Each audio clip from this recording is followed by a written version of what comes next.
Olá pessoal, meu nome é Elisângela e hoje eu quero compartilhar com vocês mais um vídeo sobre neurociência e saúde mental. Se inscreva no meu canal, Neuropsi Pharma. Não saia da casinha, no YouTube. Vejo vocês lá. Hoje iniciaremos um vídeo sobre emoções, né? São técnicas da terapia cognitiva comportamental para lidar com emoções. Sabemos que as pessoas elas estão vivendo uma situação de estresse hoje, né? Uma situação em que emoções se afloram, né? Então, podemos citar aqui o Covid-19, a situação de quarentena, né? Então, construí esse vídeo para vocês com o intuito de auxiliá-los a lidar com as emoções, né? Então, o que é uma emoção, né? A emoção, ela define-se como um mecanismo de adaptação do indivíduo ao seu meio ambiente e ao seu meio social, né? Ao grupo social onde ele está inserido. E qual é o objetivo da emoção? O objetivo é garantir sobrevivência. Então, a emoção, ela é um modo de adaptação da pessoa ao meio ambiente e ao seu vínculo social, sendo familiares ou amigos, né? Então, veja como uma cognição primitiva. Então, é um modo de você rastrear o seu meio ambiente, né? E vamos dizê-lo assim, percebendo, né? E através dessa percepção, você tem emoções, né? Então, quais seriam as emoções? Nós temos várias emoções. Aqui podemos citar o medo, né? A ansiedade, né? A tristeza, o cansaço também demarca, né? A irritabilidade, né? Mas também nós temos emoções positivas, como alegria, felicidade, né? Uma sensação de bem-estar, orgulho de si mesmo, né? São emoções, né? No entanto, nós vamos aqui focar em sintomas dessas emoções. Sintomas aqui, eu vou tratar dos sintomas da ansiedade, tá? Então, os sintomas da ansiedade, a gente vai usar aqui a sigla SA, né? Eu vou dar uma lista de sintomas numerados para vocês, para que vocês possam mais à frente efetuar uma atividade, né? Utilizando esses números para a identificação do tipo de sintoma, ok? Então aqui os sintomas da ansiedade. O primeiro, número 1, é nervosismo. O segundo, preocupação frequente. O terceiro são tremores, espasmos musculares. O quarto é a tensão muscular. O quinto, a inquietação. O sexto, batimento cardíaco acelerado. O sétimo, boca seca. O oitavo, urinação frequente. O nono, dificuldade para engolir. É uma sensação de bola na garganta, tá? O décimo, sente-se tenso. A pessoa está tensa, né? O 11º, facilmente assustado. 12º, dificuldade de concentração e de memória. O 13º, a dificuldade para dormir. 14º, irritabilidade. O 15º, pensamentos frequentes de perigo. E o 16º, vendo-se incapaz de lidar com as dificuldades. Então, esses são sintomas de ansiedade, o SA. Agora, vamos tratar dos sintomas depressivos, SD. Então, o número 1 dos sintomas depressivos é o número 1, humor triste. O segundo é sentindo-se culpado. O terceiro é humor irritado. O quarto, tem menos interesse nas atividades, menos prazer em atividades que antigamente gostava bastante, né? O quinto, evita pessoas. O sexto, dificuldade para se concentrar, dificuldade de memória e para tomar decisões. O sétimo é pensamentos de morte frequente. O oitavo é baixa da autoestima. O nono é sem esperança quanto ao futuro. O décimo, pensamentos de autocrítica. O décimo primeiro, cansaço e perda de energia. E o 12º, alteração do padrão do sono. Então, o que nós vamos fazer?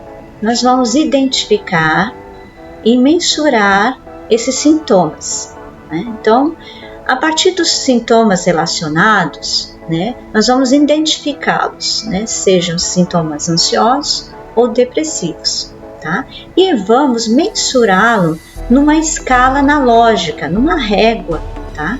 Para determinar a intensidade desses sintomas. Tudo bem? Ok. Então, nós vamos fazer o quê? Nós vamos identificar e medir os sintomas. Como vamos fazer isso? Tem uma dada situação específica, que você apresenta certos sintomas, daqueles listados anteriormente, ou sintomas de ansiedade, ou sintomas depressivos, ou ambos, tá? Então, vamos pegar aqui uma situação hipotética, tá? Hipotética. Você precisa almoçar com os seus familiares, tá? E você percebe que você tem um sintoma. Então, primeiramente, você vai empregar uma régua. Essa régua é uma régua que mede a intensidade de sintomas. Então, ela inicia por 0, que é nada de sintomas, e vai até 100, que é sintoma grave, tá? Então, vejamos aqui.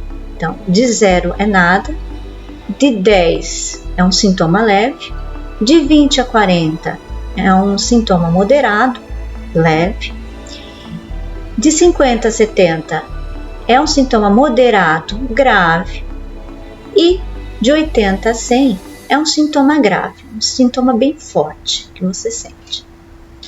Então, você tem uma situação que você tem que almoçar com familiares. E aí você percebe que, nesse momento, você começa a ter um sintoma, por exemplo, aqui, de ansiedade. Você demarca na régua que você tem 50, o valor de 50, a intensidade 50 do sintoma de ansiedade tipo 1, que é nervosismo. Não vamos aqui ainda entrar no porquê que você se sente nervoso por ir almoçar com os familiares. Não. Primeiramente, você vai identificar, você vai prestar atenção em si mesmo e vai observar que você está com um sintoma. E aí, de acordo com aqueles sintomas que eu listei anteriormente para você, você vai identificar qual é o sintoma, se é de ansiedade ou depressão, e qual a numeração dele. Tá ok? Então, agora você já determinou.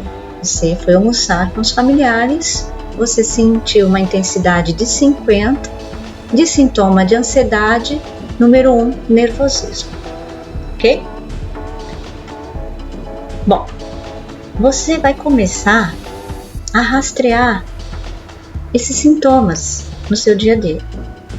Ele é muito importante você rastrear para você começar a se auto-observar para poder fazer uma intervenção. Então, presta bem atenção nas suas reações físicas, emocionais, né? E mais à frente de pensamento. Comece a se auto-observar.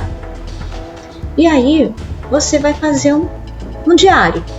Nesse diário, você vai colocar assim, na data tal, na situação tal, eu apresentei o sintoma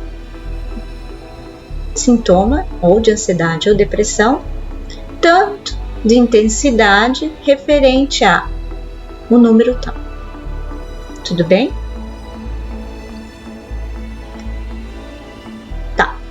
Após isso, você vai levantar esse histórico, né, desse diário, e você vai observar quantos sintomas de ansiedade você apresentou, quantos sintomas de depressão você identificou. Pode haver só de ansiedade, pode haver só de depressão e pode haver de ambos, tá? Então você começou a perceber que você está com sintomas. Tudo bem? Bom, a partir daqui eu vou explicar para vocês o modelo cognitivo, né, da terapia cognitiva comportamental, tá? É importante você entender que os sintomas, as emoções, elas não vêm sozinhas, elas são acompanhadas. Elas são acompanhadas de pensamento e acompanhadas de comportamento, tá? Então, aqui eu apresento para vocês um esquema, tá? Esse esquema tem figuras para ilustrar e ser mais fácil de compreender como é que funciona esse modelo cognitivo, né? Então, tem uma dada situação. Essa situação pode ser uma situação perigosa, ou de catástrofe, ou triste, como também não precisa ser. Por quê? Porque essa situação, ela vai deflagrar em você emoções, pensamentos e comportamentos. Pode ser para outras pessoas uma situação neutra, mas para você não, tá? Então tem uma dada situação que para você não é uma situação legal. Quando isso ocorre, rapidamente na mente da gente vem pensamentos automáticos. O que são pensamentos automáticos? São pensamentos, eles vêm como um flash, eles vêm como às vezes como um filme ou uma frase muito rápida. Às vezes a gente nem percebe. Só que ele chega, ele altera a sua emoção e altera o seu comportamento. Porém, pode acontecer de você estar numa situação e apresentar um comportamento. Vou explicar melhor. Vamos dizer que é um final de semana, você está sozinho em casa e você passa o dia inteiro na cama. O seu comportamento foi de não fazer nada e ficar o dia inteiro na cama. Daqui a pouco você percebe que você está com o humor irritado e que você está com alguns pensamentos, vamos dizer assim, não bons. A gente chama de ruminação. Pensamentos que vão e voltam e pensamentos que não são bons para você. Então, o fato de você ficar em casa sozinho, deitado o dia inteiro, não fazendo nada, alterou o seu humor e alterou o seu pensamento. O que eu quero trazer com isso? Eu quero trazer que o pensamento, a emoção e o comportamento são um sistema. Eles são ligados entre si e um influencia o outro. Então, às vezes, é um pensamento que surge que vai alterar a sua emoção e o seu comportamento. Às vezes, é um comportamento seu que vai alterar o seu humor e o seu pensamento. E, às vezes, é uma emoção que vai alterar o seu comportamento e a sua emoção. Vamos dizer aqui uma emoção positiva. Você encontrou pessoas que você gosta, né? E trouxe uma sensação assim de alegria por vê-la, essas pessoas, né? Você teve o comportamento de rir, você expressou a risada e veio pensamentos bons, dizendo: puxa, que legal que eu encontrei essas pessoas, né? Como elas me fazem bem, né?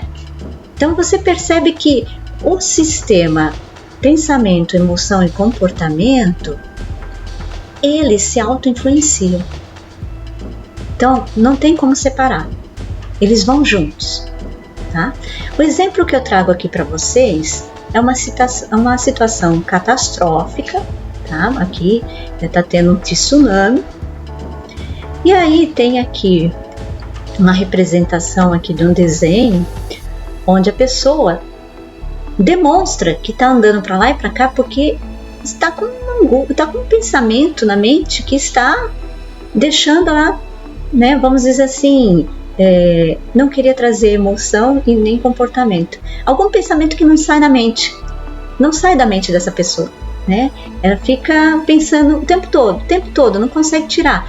A gente chama de pensamento de ruminação. O que é ruminação? É aquele pensamento que vai e volta na mente da gente, entendeu? Você não consegue tirar. Quando você vê, você está pensando de novo.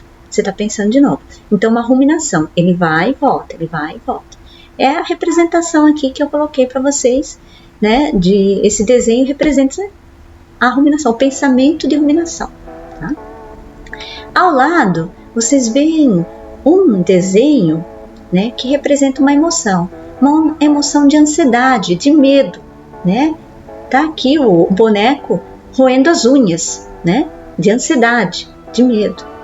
E aqui embaixo, né, no comportamento, você observa aqui que o boneco não consegue dormir. Então a Anitta fala, não consigo dormir, né? Tá com os olhos regalados, assim, virando na cama, puxando o travesseiro.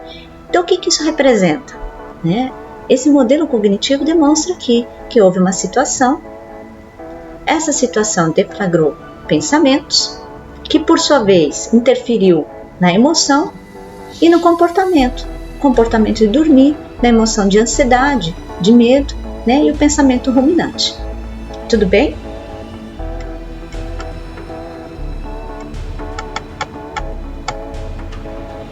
Bom, então, seria o próximo estágio, né? Você rastreou ali os sintomas, você rastreou as situações, né? E você conseguiu rastrear, né, a intensidade desses sintomas frente a dada situação, né? Então agora, o que iremos fazer seria o registro desses pensamentos. Pensamentos disfuncionais, como eu disse para vocês, são pensamentos automáticos, eles vêm rapidamente na mente, disparados, às vezes você não identifica, às vezes eles podem vir na forma de imagem ou uma forma de filme. Então tenta rastrear o pensamento. O pensamento não é emoção e não é comportamento, tá? Então, nós vamos preencher mais um roteiro de diário, tá? Esse roteiro diário, ele é mais um passo à frente, porque ele vai identificar o pensamento que está alterando a sua emoção. Então eu botei aqui como exemplo. Tem dada a situação, a pessoa está em casa sozinha. E de repente, essa pessoa começa a se sentir triste, tem uma tristeza. E essa tristeza tem uma intensidade de 80. Aí ela começa a prestar atenção e vê, né, percebe um pensamento que é: eu não sei viver sozinha. Isso é um pensamento. O pensamento não é a tristeza. O pensamento é como se fosse uma frase, uma imagem ou um filme. Então, o pensamento que ela rastreou: não sei viver sozinha. Aí o comportamento. Qual foi o comportamento dessa pessoa? Foi para a cama e ficou o dia inteiro na cama, tentando dormir, tentando fugir, né? Então, nesse modelo cognitivo que eu trago para vocês, você vê, a situação foi ficar em casa sozinha. O pensamento foi: não sei viver sozinha. A emoção foi tristeza de intensidade 80. E o comportamento foi ficar na cama o dia inteiro. Tudo bem? Vocês compreendem? No vídeo, traz algumas informações que eu posso vir a ajudá-los em relação a isso, tá? Eu preciso ter um feedback de vocês.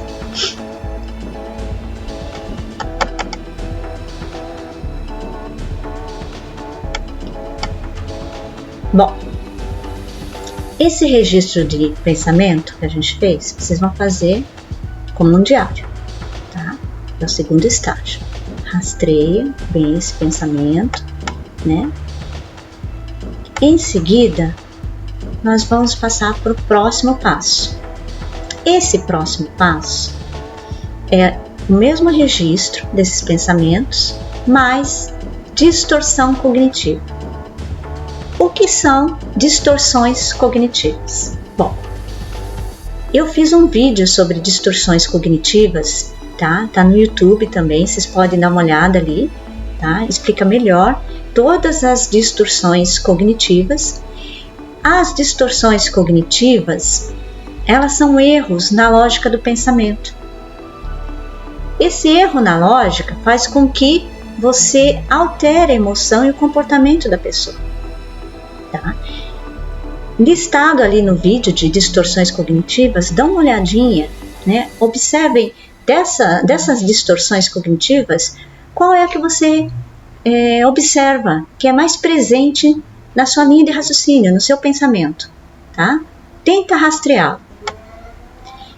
Bom, nós vamos então colocar as situações, os estados emocionais, os pensamentos, os tipos de erro na lógica, que são as distorções cognitivas, e o comportamento. Então é mais um passo à frente para o autoconhecimento seu.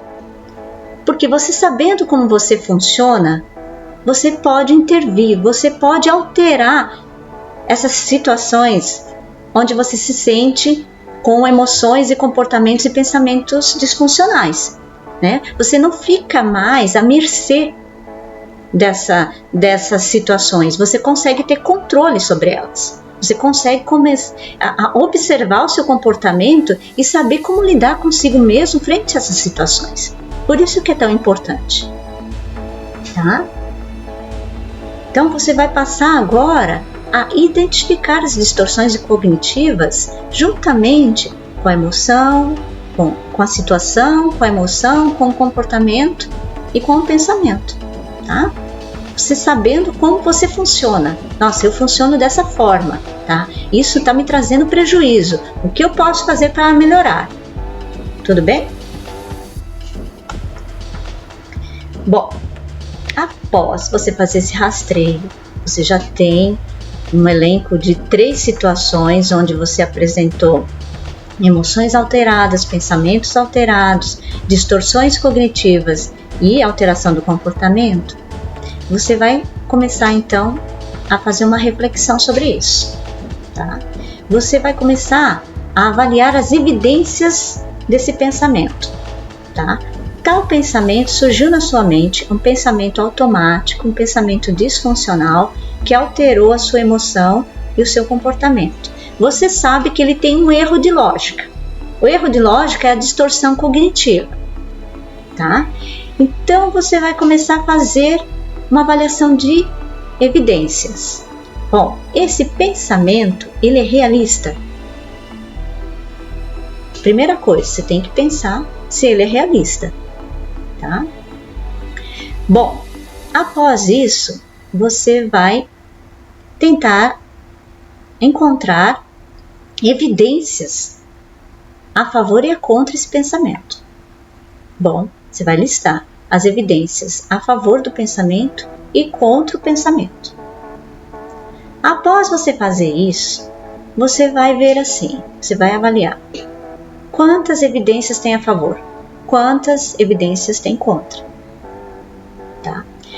Se não houver evidências que apoiem o pensamento, você vai criar um pensamento alternativo, que não use palavras de negação, tipo, não vai ter a palavra não vai ter palavras negativas, você vai criar uma frase afirmativa, tá? Você vai criar uma frase afirmativa e realista para substituir esse seu pensamento disfuncional, esse pensamento automático que surge na sua mente. Tá? O que a gente vai fazer é tentar fazer uma reprogramação do seu pensamento. Então você vai encontrar um pensamento alternativo para substituir aquele pensamento disfuncional. Tudo bem? Porém, se você observar que as evidências apoiam ou apoiam parcialmente esse pensamento, você vai avaliar novamente os prós e contras, tá, do pensamento e vai elaborar um pensamento compensatório. Por exemplo, estamos numa situação de pandemia, muitas coisas a gente não pode fazer nesse momento. Vamos supor que você está isolado e sozinho numa casa ou num apartamento, você só tem contato com as pessoas por telefone, ou por internet, ou Skype, ou outras redes sociais. E isso realmente é a situação. Hoje eu estou sozinho, certo? O que você pode pensar como um compensatório? Apesar de eu estar sozinho, isso é temporário. É um tempo que eu precisarei estar nessa situação. Após vacinação, após medidas governamentais, a vida vai voltar ao normal. Compreende o que é um pensamento compensatório? Ele não está negando que você está sozinho, tá? Você só não está dizendo que você não pode viver sozinho, que é uma frase negativa, né? E com uma disfunção. Você vai trazer para si, não, realmente eu estou sozinho. Porém, isso é temporário, né? É assim que você deve trabalhar para conseguir alterar o seu pensamento disfuncional. Tudo bem? E aí, então, você vai para um outro formulário diário, dada a situação, a emoção correspondente, vai escrever esse pensamento alternativo ou compensatório, e aí você vai avaliar sua emoção depois que você pensar e escrever esse novo pensamento, esse pensamento alternativo compensatório. Reduziu a sua emoção de tristeza ou de ansiedade? Qual foi a intensidade? De 80 foi para 20? De 80 foi para 50? Você está tendo um ganho aí. Você tem que observar esse ganho. Está tendo esse ganho? Né? Em seguida, você vai avaliar a sua crença nesse pensamento alternativo compensatório. Você acredita nesse pensamento alternativo e compensatório? Né? Vai medir de 0 a 100. Ele foi o melhor pensamento para esse momento? Você pode gerar um outro pensamento alternativo e compensatório também. Tudo bem? Ok. Aqui, então, nós tratamos especificamente de pensamento, emoção, comportamento, os erros na lógica do pensamento, que são as distorções cognitivas, né? E pensamento alternativo ou compensatório. Porém, apenas isso às vezes não surte tanto efeito. Por quê? Porque a pessoa ela não consegue enxergar outras alternativas na vida dela. Então, nós vamos começar agora com a lista de atividades de lazer e distração. Tá? Então, para auxiliar nesse trabalho, você precisa identificar atividades de lazer e distração. Tá? Você vai começar a listá-las, né? Quais são essas atividades, qual o grau de satisfação que você tem com elas, tá? De 0 a 100. Né? Você vai identificar se é uma atividade que dá para fazer sozinho ou tem que fazer acompanhado, se você precisa de alguma tecnologia ou não, tá? E o grau de dificuldade, né? Eu preciso ter tal coisa, né? Ela é fácil de fazer? Não. Eu preciso estar acompanhado? Não. Sim. Preciso de algum recurso? Sim ou não? E também esse grau de dificuldade você vai dizer de 0 a 100, tá? Eu dou aqui uns exemplos de atividade para vocês, tá?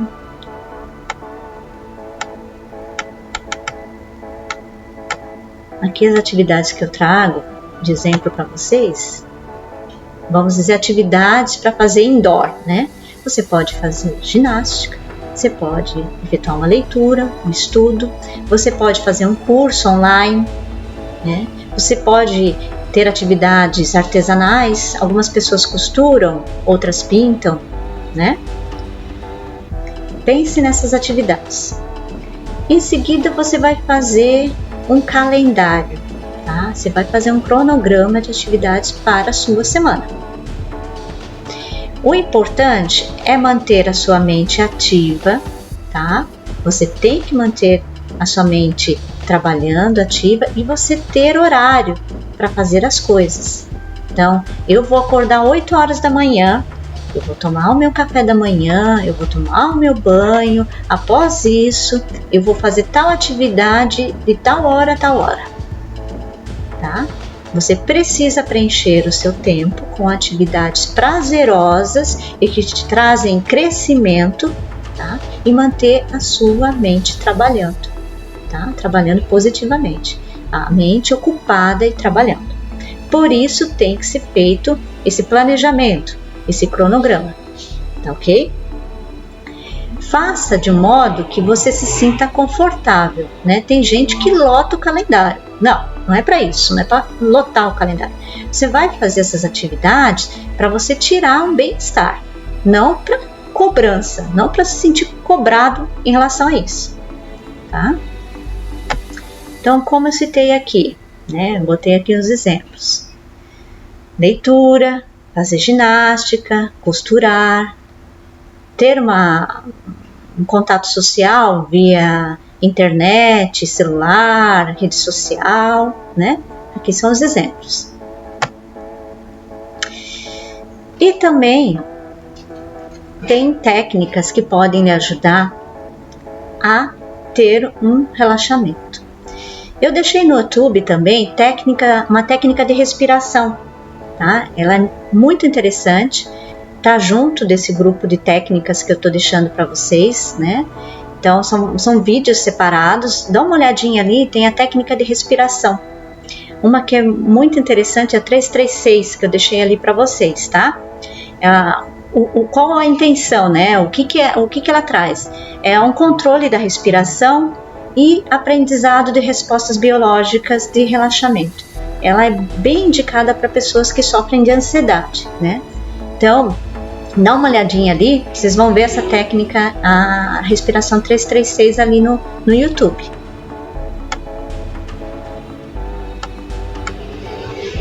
Também deixei para vocês uma técnica descritiva, tá?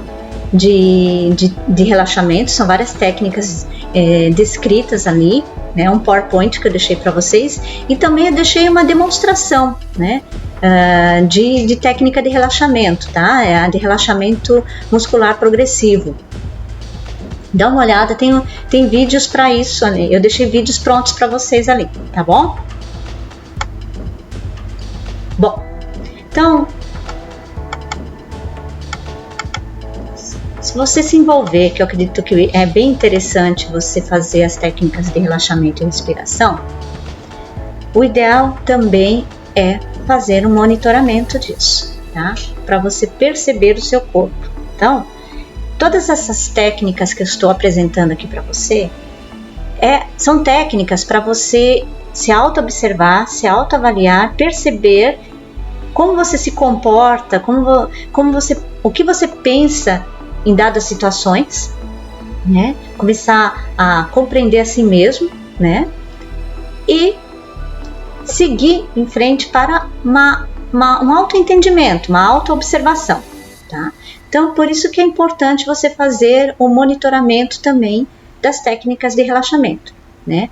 Ter um diário onde você coloca tal data, eu fiz o exercício de relaxamento muscular progressivo tantos minutos, eu consegui observar que eu estava com uma ansiedade e nervosismo de 80, após a atividade, eu tive um relaxamento e eu senti 10 de intensidade de nervosismo e percebi que não veio a princípio, não consegui identificar um pensamento quente de emoção. Seria esse pensamento quente de emoção, um pensamento disfuncional, tá? Que alterasse, o que te trouxesse uma alteração da emoção. Percebi que fiquei relaxado, consegui relaxar, né? E só um pouco ainda tenso muscularmente, senti os meus ombros um pouco tenso, a batata da perna um pouco dolorida, né? Mas a intensidade então da ansiedade foi 10.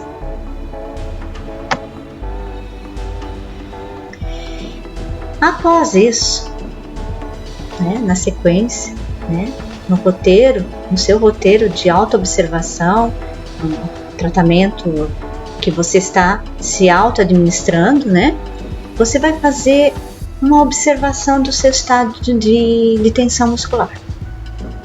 Né? Então, você vai continuar observando a situação, o pensamento, a emoção, o comportamento, vai trabalhar para inserir aquele pensamento alternativo na sua mente, vai fazer as técnicas de respiração e de relaxamento e a partir daí você vai começar a observar a sua tensão no seu corpo. Você vai começar a perceber assim, bom, eu acordei hoje de manhã cedo, bom, como é que eu estou? Eu estou sentindo um pouco de dor nas costas. Tá, beleza. Aí você vai determinar ali o grau de tensão. Bom, eu estou de 50 de intensidade com tensão muscular. Aí você vai aplicar aquele relaxamento, afrouxamento. Das técnicas de relaxamento muscular progressivo, você vai trabalhar especificamente aquele músculo que você está sentindo tenso. Tudo bem? Aí você vai observar. Legal, consegui relaxar, foi fácil. Beleza. Não foi tão fácil. Foi mais difícil, ainda não consegui dar conta. Acho que vou ter que fazer a técnica de relaxamento muscular progressivo agora. Então, daí você vai determinar de 0 a 100 o quanto foi fácil, né? Se conseguiu ou não relaxar, né? E se vai ser necessário aplicar a técnica de relaxamento naquele momento. Tudo bem?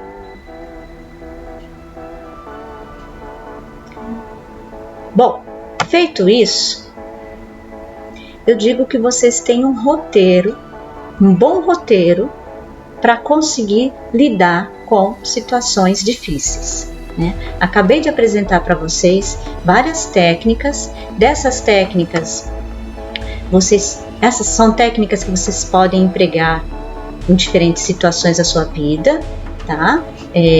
Frente a diferentes problemas ou alterações de pensamento, emoção e comportamento que vocês apresentarem, para vocês conseguirem se adaptar e lidar melhor com essas situações rotineiras da vida, onde você observa que você tem alterações de humor e que você não consegue lidar, tá?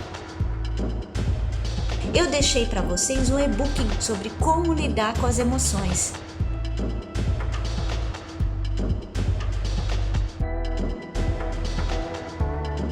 Espero que vocês realmente tenham bons resultados empregando essas técnicas. No entanto, tem uma questão aqui que eu quero apresentar para vocês que é muito importante, que vocês não podem abrir mão. Se vocês perceberem que os seus sintomas são fortes e persistentes, peça ajuda profissional, tá? Não deixem para depois, não vão protelando, deixando, não. Busquem ajuda profissional. É muito importante isso porque às vezes a gente não tem como ter controle sobre essas situações. Nós estamos com umas alterações já de longo prazo, do pensamento, da emoção, do comportamento, e isso está realmente muito forte na pessoa, né? Então, busque ajuda profissional. Há profissionais da área de saúde mental, psicólogos e psiquiatras que estão aí disponíveis para ajudar, tá? Busque ajuda se vocês sentirem realmente que, né, não conseguem lidar com a situação, tá muito difícil, são muitos sintomas, procurem ajuda, tá? Não fiquem protelando, tá? Eu espero que eu tenha ajudado vocês e obrigada por assistir os meus vídeos, tá? Dá uma olhada, tem outros vídeos ali que vocês podem empregar para esse controle emocional de pensamentos e comportamentos, tá bom? Obrigada. Tchau, tchau.